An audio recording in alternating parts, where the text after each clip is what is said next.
بسم الله الرحمن الرحيم.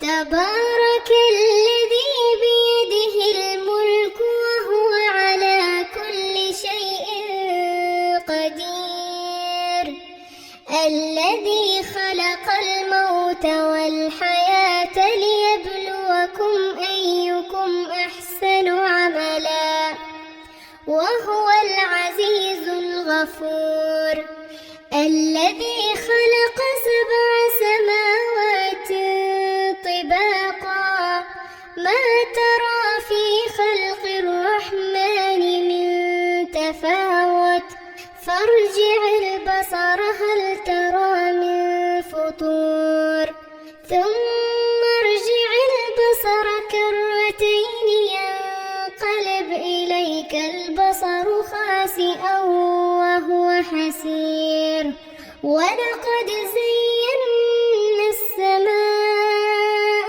الدنيا بمصابيح وجعلناها رجوما للشياطين، وأعتدنا لهم عذاب السعير، وللذين كفروا بربهم عذاب جهنم وبئس المصير. إذا ألقوا فيها سمعوا لها شهيقا وهي تفور، تكاد تميز من الغيظ، كلما ألقي فيها فوج سألهم خزنتها ألم يأتكم نذير، قالوا بلى قد جاءنا نذير فكذبنا وقلنا ما نزل الله من شيء إن أنتم إلا في ضلال كبير، وقالوا لو كنا نسمع أو نعقل ما كنا في أصحاب السعير، فاعترفوا بذنبهم فسحقا لأصحاب السعير. إن الذين يخشون ربهم بالغيب لهم مغفرة وأجر كبير، وأسروا قولكم أو اجهروا به إنه عليم بذات الصدور.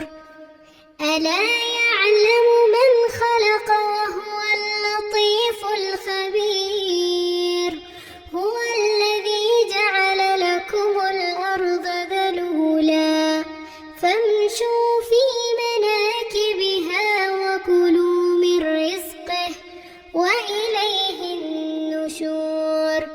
أأمنتم من في السماء أن يخسف بكم الأرض فإذا هي تمور، أم أمنتم من في السماء أن يرسل عليكم حاصبا، فستعلمون كيف نذير.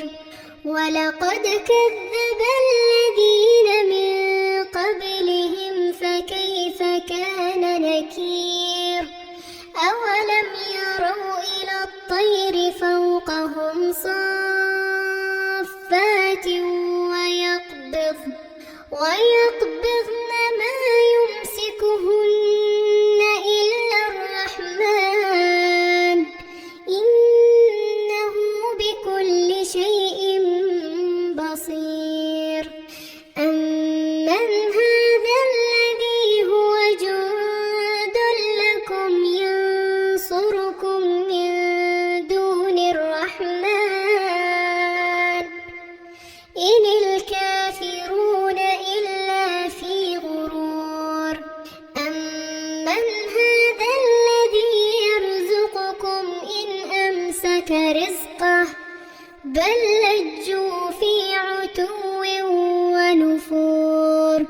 أفمن